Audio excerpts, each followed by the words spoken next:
Porque no envió Dios a su Hijo al mundo para condenar al mundo, sino para que el mundo sea salvo por él. El que en él cree no es condenado, pero el que no cree ya ha sido condenado, porque no ha creído en el nombre del unigénito Hijo de Dios. Bueno eres tú, Señor, y bienhechor, enséñame tus estatutos.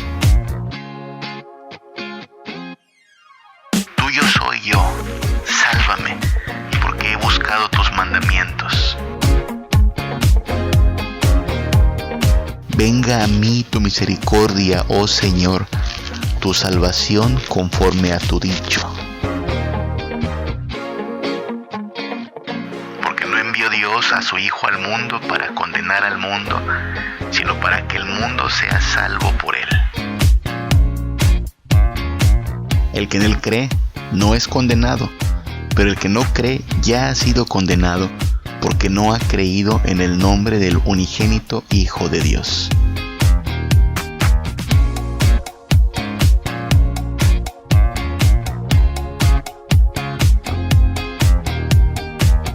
Y aquí estamos una vez más en esta serie que se llama Nos falta hambre. Estamos meditando en la importancia de la Biblia en la vida cristiana, la centralidad de este mensaje inspirado por Dios, este libro sagrado que nos sirve como regla de fe y conducta a los que depositamos nuestra confianza en Cristo.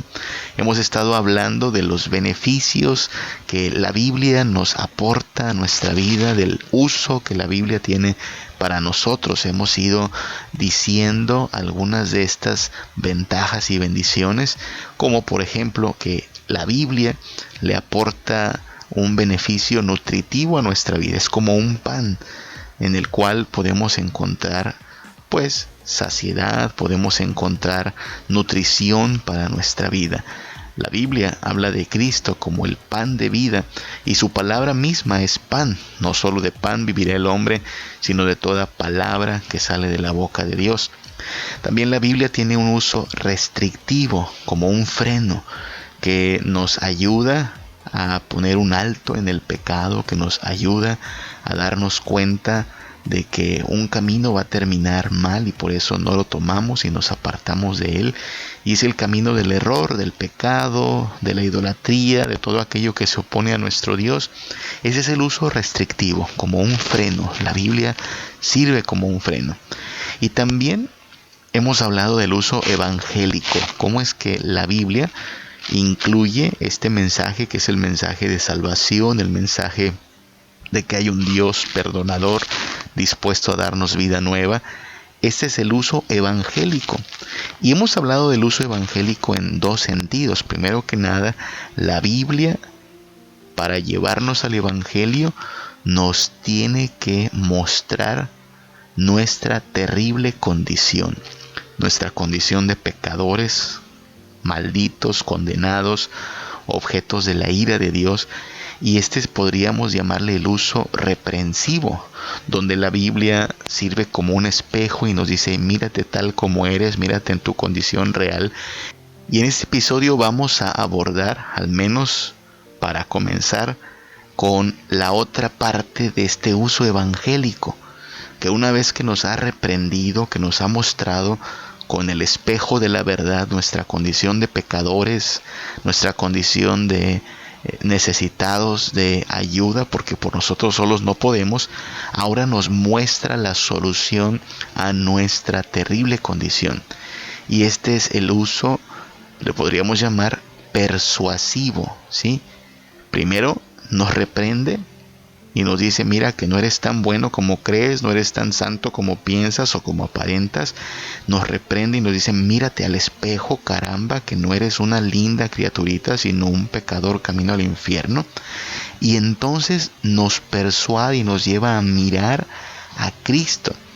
Y aquí es donde la Biblia, habiendo funcionado primero como espejo que nos muestra nuestra terrible condición, ahora funciona también como medicina, que nos lleva al remedio, que nos lleva a la solución para nuestro terrible mal. Así es como funciona el evangelio. nos da las malas noticias de que somos pecadores, camino al infierno, merecedores de la ira de Dios, y nos brinda también la medicina, un Salvador sacrificial, perfecto, sin mancha, que está dispuesto a tomar nuestro lugar, cargar con nuestras culpas, asumir nuestra condena y abrirnos la entrada al reino de los cielos. De eso vamos a hablar en este episodio. Quizá nos va a llevar 2 episodios hablar de esto, para no hacer tan larga la transmisión y para que podamos abundar un poquito más en los aspectos. Entonces, la Biblia es como un pan, nos nutre. La Biblia es como un freno, nos restringe hacia el pecado, lo cual es muy bueno. La Biblia es como un espejo que nos muestra nuestra terrible condición. La Biblia es como medicina que nos brinda el alivio a nuestro grave mal. Pensemos entonces en el uso persuasivo de la Biblia. La Biblia persuadiéndonos a mirar a Cristo, a ir a Cristo, a buscar a Cristo, a descansar en Cristo. Ahora, hemos estado tomando como punto de referencia un salmo, que es un salmo muy particular porque es el más largo de todo el libro de los Salmos, de los 150 capítulos. El Salmo 150 es el más largo. Muchos le sacan la vuelta porque piensan que es un salmo que demanda mucho estudio, pero en realidad, créeme, no se te va ni siquiera 1 hora si lo quieres leer completo. Y este salmo, por supuesto, no menciona el nombre de Jesús. Jesús es revelado como tal hasta el Evangelio de Mateo. Pero ya sabemos que la Biblia completa, si bien no nos habla de Jesús, no vemos a Jesús en Génesis, no vemos a Jesús en Éxodo, tampoco lo vemos en los profetas, así, en la persona de Jesús. Sí nos va dando la Biblia una especie de anticipos, una especie de probaditas en forma de profecías, en forma también de imágenes y símbolos. Hoy sabemos que todos los sacrificios del Antiguo Testamento representaban lo que Jesús haría en la cruz.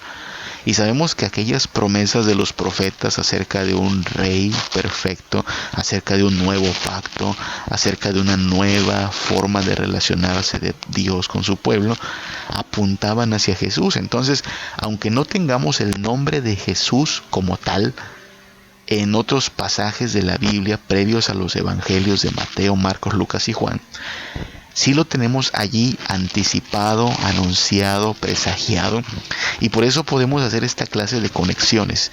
Y mira lo primero que vamos a hacer. El Salmo 119 habla de la ley de Dios, claro, porque es lo que Israel conocía de parte del Señor, es lo que Dios les reveló, una ley de vida, mandamientos, estatutos, reglas para que aplicaran a todas las áreas y ámbitos de su vida.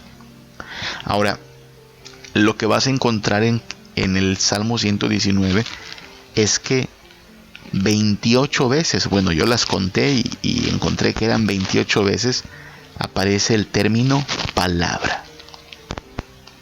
El término palabra en el Salmo 119 aparece 28 veces. Y en el Salmo 119 te invito a que las cuentes todas estas veces, a que las busques. Cuando se habla de la palabra de Dios, se habla de la palabra de Dios como algo bueno, delicioso, valioso, necesario. La palabra de Dios es algo vital, la palabra de Dios es algo que la gente encuentra y por fin tiene refugio y esperanza. La palabra de Dios se vuelve importantísima en este salmo. Y mira, tú y yo sabemos que el Evangelio de Juan abre con estas palabras. En el principio era el Verbo, y el Verbo era con Dios, y el Verbo estaba con Dios, y el Verbo era Dios. Eso dice la versión Reina Valera, que es la que más utilizamos a veces en español. Pero ese término, el Verbo, también debe entenderse como la palabra. Es decir, nosotros los cristianos nos guiamos por la palabra de Dios.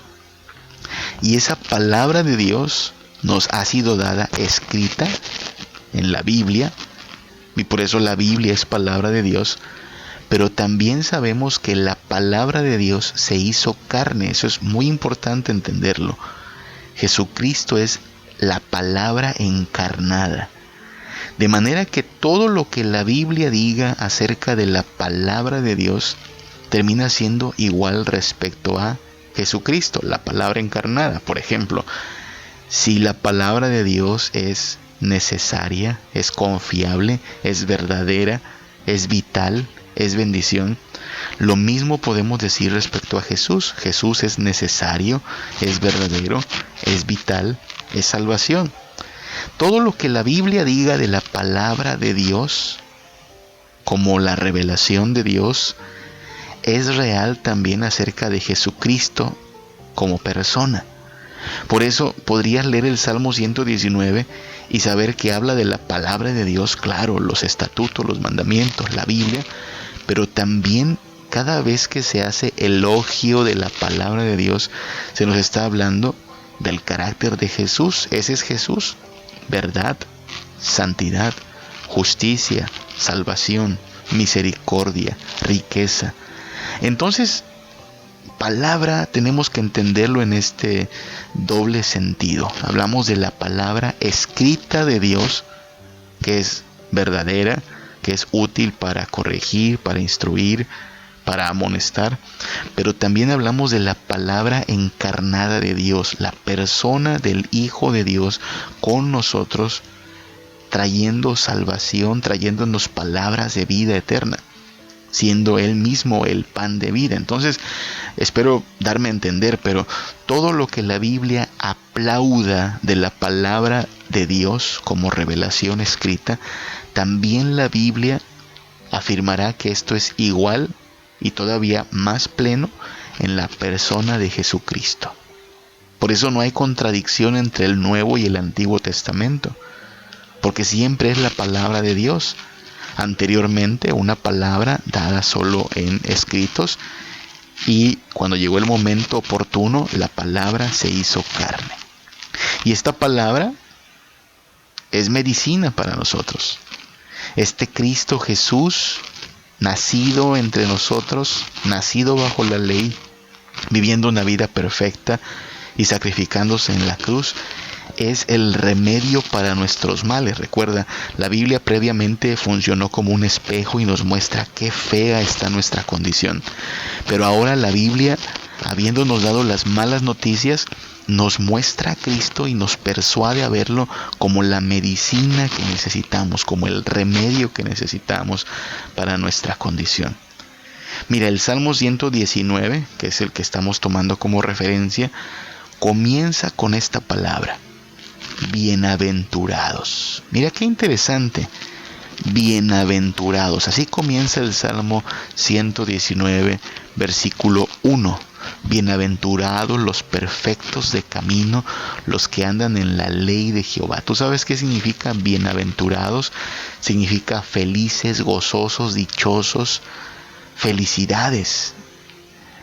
Y el Salmo 119 comienza con palabras de felicitación, con palabras de alegría y de celebración. Bienaventurados. ¿Sabes? El sermón más famoso de Jesús, conocido como el Sermón del Monte, que está registrado allá en Mateo 5, 6 y 7, comienza también con esas palabras: bienaventurados, las famosas bienaventuranzas. Así es que vemos otra vez esta singular conexión entre el Salmo 119, que habla de la palabra de Dios como lo mejor que nos podría pasar, y el Evangelio, que habla de la palabra de Dios encarnada, el Verbo hecho carne, y ambos tienen palabras de bienaventuranza, palabras de aliento, palabras de celebración. Cristo viene a hacernos bienaventurados. Cristo viene a traer paz y buena voluntad de parte de Dios para con nosotros. Ahora, el problema está en que ese bienaventurados tiene una condición. Bienaventurados tiene una condición, y es que solo son bienaventurados, según el Salmo 119, los perfectos. Los perfectos. Salmo 119:1. Bienaventurados los perfectos de camino, los que andan en la ley de Jehová. Wow, eso ya es una condición. Porque entonces no son bienaventurados todos, sino que está condicionada esta bienaventuranza, esta bendición, esta felicidad, esta dicha, solo para los perfectos de camino. ¿Tu camino es perfecto? Felicidades. Tu camino es intachable, tu camino es completamente sometido a la ley de Dios. Felicidades, tú eres bienaventurado. Nada más que ya empiezas a ver el problema, espero. Que tú y yo, si somos sinceros y que ya nos vimos en el espejo de la ley de Dios, sabemos esto: no somos perfectos, no somos el tipo de personas que no tiene error ni pecado. Si fuésemos analizados a la luz de la ley de Dios, salimos perdiendo. No somos perfectos. Oye, pero el Salmo 119 dice: bienaventurados los perfectos de camino. Sí, pues qué pena, pero no me alcanza. Mi camino no es perfecto, así es que no alcanzo la bienaventuranza. Eso pasa como cuando veo que hay anuncios que dicen gran oferta. Unos departamentos que estaban costando 10 millones de pesos tienen ahora un descuento del 10% y te lo llevas pues de una vez. Y dices, caramba, qué buena promoción, pero si a 10 millones de pesos le quitas el 10%, pues claro que es una gran promoción, pero me sigue faltando, no tengo esa cantidad, ¿sabes? Solo quien tenga tanto poder adquisitivo podría aprovechar esa oferta. Eso pasa aquí. Dios nos da una oferta y dice: ¿saben? Estoy dispuesto a darles mi bienaventuranza a todos los perfectos de camino. No, pues ya, no alcanzamos. Bueno, al menos yo, que entiendo que soy pecador, que entiendo que soy defectuoso, que aún queriendo hacer las cosas bien acaban saliéndome mal. Caray, no es la oferta que pudiera celebrar, porque aún quedando fuera del rango de vida deseable. Y lo confirma Salmo 119: bienaventurados los perfectos de camino, los que andan en la ley de Jehová. Es decir, el referente para determinar si mi camino es perfecto no es la opinión de la gente, no es mi propio parámetro. Yo podría decir, bueno, según mi criterio yo soy buena gente. No. El parámetro aquí está establecido. ¿Quiénes son los perfectos? Dice el versículo 1 del Salmo 119, los que andan en la ley de Jehová. O sea, si tú quieres ser perfecto, la regla, el estándar, la medida a la cual te debes ajustar es la ley de Jehová, que es perfecta, que es verdadera, que es justa. Y si somos sinceros, ante esa ley no somos perfectos. Ante esa ley no somos justos. Somos pecadores condenados en serios problemas, porque la ira de Dios es la justa retribución para todos aquellos que hemos pecado. He ahí el problema, ¿te das cuenta? Que sí, el Salmo 119 abre con bienaventuranzas, pero esa bienaventuranza está condicionada. No es para todos, sino para aquellos que son perfectos, para aquellos que andan en la ley de Dios. ¿Quién podrá? ¿Quién podrá hacer eso? Nadie es perfecto, nadie cumple la ley de Dios a la perfección.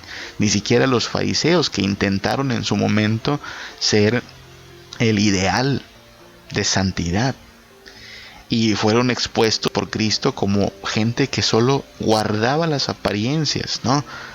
Parecían santos, pero no eran del todo santos. Eran como ponerse maquillaje de santidad por fuera, pero por dentro seguir siendo pues bastante pecadores. Y lo mismo nosotros, aún con nuestras mejores intenciones, seguimos siendo pecadores. Y entonces, ¿qué vamos a hacer? Porque esta bienaventuranza está condicionada y no cumplimos con los requisitos. Por cierto, que solo hay dos formas en las cuales Dios se relaciona con las personas: un trato bienaventurado o un trato severo. O dicho de otra forma, solo hay dos maneras en las cuales Dios te puede tratar: con bondad, la bondad de su gracia, su misericordia, su amor, o con severidad, la severidad de su juicio, su castigo, su ira. Aquí no hay puntos neutros, ¿te das cuenta? O eres amado por Dios o eres aborrecido por Dios. O disfrutas una relación, una comunión de Él contigo en armonía, en bienestar, en bondad, o sufres la ira de Dios eternamente, castigándote por tus pecados. No hay puntos neutros. Dios no medio ama a la gente. Dios no tolera a aquellos que le caen mal y les trata más o menos bien. Dios bendice o maldice. Sé que las palabras pueden sonar muy duras, pero es lo que la Biblia nos dice. Dios bendice o maldice. Recuerda que la bendición de Dios está en la casa del justo, pero la maldición del Señor está en la casa del impío. No hay puntos medios, no hay puntos neutros. O eres absolutamente amado por Dios, o eres absolutamente odiado y aborrecido por Dios. No lo inventé yo esto. Juan capítulo 3, versículo 16, es quizá uno de los versículos más conocidos de todo el Nuevo Testamento, quizá de toda la Biblia. De tal manera amó Dios al mundo que ha dado a su Hijo unigénito, para que todo aquel que en Él cree no se pierda, mas tenga vida eterna. Es un pasaje que nos habla del gran amor de Dios, en contraste con la gran perdición en que nos encontramos, y nos anuncia que si tenemos a Cristo no tenemos perdición. Lo opuesto también es verdad. Si estamos perdidos es porque no tenemos a Cristo. Puedes tener todas las cosas, pero si no tienes a Cristo estás perdido. Y luego dice Juan 3:17, no envió Dios al mundo a su Hijo para condenar al mundo, sino para que el mundo sea salvo por Él. Nota eso. Cristo vino a salvarnos. Cristo vino a redimirnos, a rescatarnos. ¿De qué?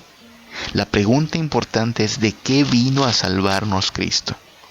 Versículo 18 de Juan 3 sigue diciendo: el que en Él cree no es condenado, pero el que no cree ya ha sido condenado, porque no ha creído en el nombre del unigénito Hijo de Dios. Nuevamente, hay una condicionante aquí. El que en Él cree no es condenado. No hay condenación para aquellos que están en el Hijo. No hay condenación para aquellos que tienen al Hijo de Dios como su todo en todo. Pero el que no crea en el Hijo de Dios ya está condenado. O estamos completamente seguros en el Hijo, salvos, benditos, o estamos completamente perdidos sin el Hijo. Así es que estos términos no son de invención humana. Es Dios el que no deja puntos medios. No hay un punto medio para decir, bueno, tantito del Hijo y tantito del mundo, tantito del Hijo y tantito del pecado. No. O estás totalmente bendito en el Hijo, o estás totalmente perdido sin el Hijo. Y nota que el punto en el cual se define si estás salvo o perdido es tu relación con el Hijo de Dios. Versículo 36 del mismo Juan capítulo 3 cierra con esta afirmación: el que cree en el Hijo tiene vida eterna, pero el que rehúsa creer en el Hijo no verá la vida, sino que la ira de Dios está sobre él. Otra vez un contraste. O tienes vida eterna con un Dios misericordioso, amoroso, grande en bienaventuranza, o tienes la ira eterna de Dios sobre ti. No hay puntos medios entonces. O eres bienaventurado o eres maldito, o eres salvo o eres perdido. O tienes al Hijo y entonces tienes vida eterna, o no tienes al Hijo porque lo rechazas y entonces tienes solo la ira de Dios. Por eso es importantísimo lo que creamos acerca de Jesús, la palabra encarnada. Y por eso es importante entender que cuando el Salmo 119 abre con los términos bienaventurados los perfectos, necesitamos darnos cuenta que, primero que nada, no somos perfectos. Mirarnos al espejo y saber nuestra terrible condición. Y entonces mirar a Cristo y saber que en Él tendremos salvación. Es por Cristo que somos hechos perfectos. Es en Cristo que nuestra deuda con la ley, esa ley que hemos quebrantado, esa ley de Dios perfecta a la cual nos hemos rebelado, es resuelta en Cristo por este sacrificio sustitutorio. Tú sabes lo que hizo Cristo. Cristo vivió una vida perfecta, de perfecta obediencia, la obediencia que ni tú ni yo tuvimos para con Dios. Cristo la tuvo. Nunca mintió, nunca robó, nunca tuvo un solo destello de arrogancia, egoísmo, nunca blasfemó, nunca tuvo un mal pensamiento, nunca tuvo necedad. Vivió una vida perfecta, la vida que tú y yo nunca pudimos haber vivido por nuestra propia voluntad. Y entonces lo que ocurrió fue que intercambió su expediente perfecto, sin mancha, su expediente de perfecta obediencia por nuestro expediente de pecado, de malas obras, de una conducta reprobable. Y lo que le dijo el Hijo al Padre fue: castígame a mí por los pecados de ellos.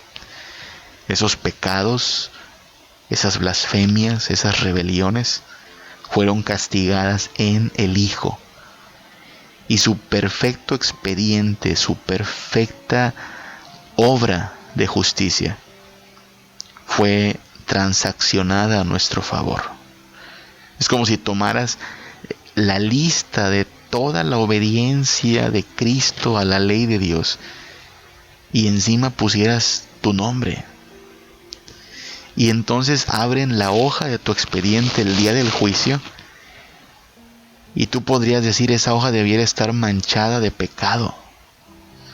Cuando se abre esa hoja debe decir que yo soy blasfemo, corrupto, mentiroso, horrendo, perverso, engañador, fraudulento, hipócrita, mentiroso, ladrón. Pero, oh sorpresa, se abre nuestro expediente y dice: solo ha dicho la verdad, solo ha practicado la justicia, solo ha cumplido la ley, ha obedecido cada mandamiento. Y entonces somos declarados justos. Somos justos. Pero tú y yo sabemos que esa justicia no es nuestra, sabemos que esa justicia fue otorgada. ¿Por quién? Por el Hijo de Dios.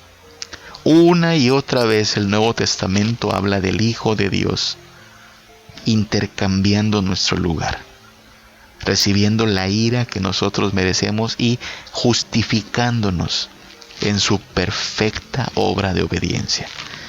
Por eso decimos que Cristo no solo murió por nosotros, sino que Cristo vivió por nosotros. Y entonces, a la luz de este entendimiento, Cristo, el perfecto Hijo de Dios, es quien hace posible que nosotros seamos justificados. Es en su sangre que somos justificados, es en su perfecta obra de obediencia que nosotros encontramos el fundamento de nuestra seguridad. No confío en mis obras son malas, perversas, pero confío en las obras de Cristo que me son atribuidas por fe, y entonces en esa fe soy justificado. Eso es lo que dice la Biblia, ¿verdad? Justificados pues por la fe tenemos paz para con Dios por medio de nuestro Señor Jesucristo. El justo murió por los injustos para llevarnos a Dios. Así es como debemos leer el Salmo 119 entonces. Bienaventurados los perfectos. Ay, qué pena, qué difícil, porque yo no soy perfecto. No puedo ser bienaventurado. Pero el Hijo de Dios vino a rescatar lo que se había perdido, y el que en Él cree no es condenado, sino que tiene la justificación. Oye, entonces sí soy perfecto. ¿Sí? ¿Por los méritos de Cristo? ¿Por la sangre de Cristo? ¿Por su glorioso intercambio? Tú eres perfecto, tú eres justo. ¿Entonces soy bienaventurado? Claro que sí, en Cristo. Pero soy muy malo, soy pecador, ¿sí? Y cuando éramos aún pecadores, Cristo murió por nosotros. Esa es la buena noticia del Evangelio. Eres alguien horrendo, pecador, perverso, pero Dios es alguien lleno de misericordia y salvación, que está dispuesto a hacer lo que para nosotros es imposible. Así es que esto lo encontramos en la Biblia, y la Biblia es entonces el único lugar donde vamos a encontrar la medicina, el remedio para nuestra terrible condición. Por eso es importante crecer en el conocimiento de la palabra de Dios, porque en la medida en que crezcamos en conocer su palabra, su evangelio, su verdad, estaremos más convencidos, seamos más conscientes de lo bienaventurados que somos en Cristo. El evangelio se aprende a través de la Biblia. El evangelio se valora a través de la Biblia. Necesitamos por eso alimentarnos más y más de esta palabra para quedar cautivados de Cristo. Usar la palabra como este espejo que nos dice: mira, eres alguien que tiene serios problemas con el pecado, pero también ver que la Biblia nos brinda la medicina para nuestro terrible mal. La palabra de Dios escrita, la palabra de Dios encarnada, son la fuente de nuestra felicidad, de nuestra bienaventuranza, de nuestra salvación. Por eso necesitamos hambre, para venir a la palabra de Dios y alimentarnos de ella, sabiendo que en ella somos bienaventurados. Estúdiala, medita en ella, aliméntate de ella, y que cada día sea la palabra de Dios la fuente de tu esperanza, el motivo por el cual te sepas bienaventurado, la razón de tu consuelo y la norma de tu vida. Que el Señor te bendiga y que el Señor te guarde. Que me puede dar perdón, solo de Jesús la sangre y un nuevo corazón, solo de Jesús la sangre. Precioso es el raudal que limpia todo mal, no hay otro manantial sino de Jesús la sangre.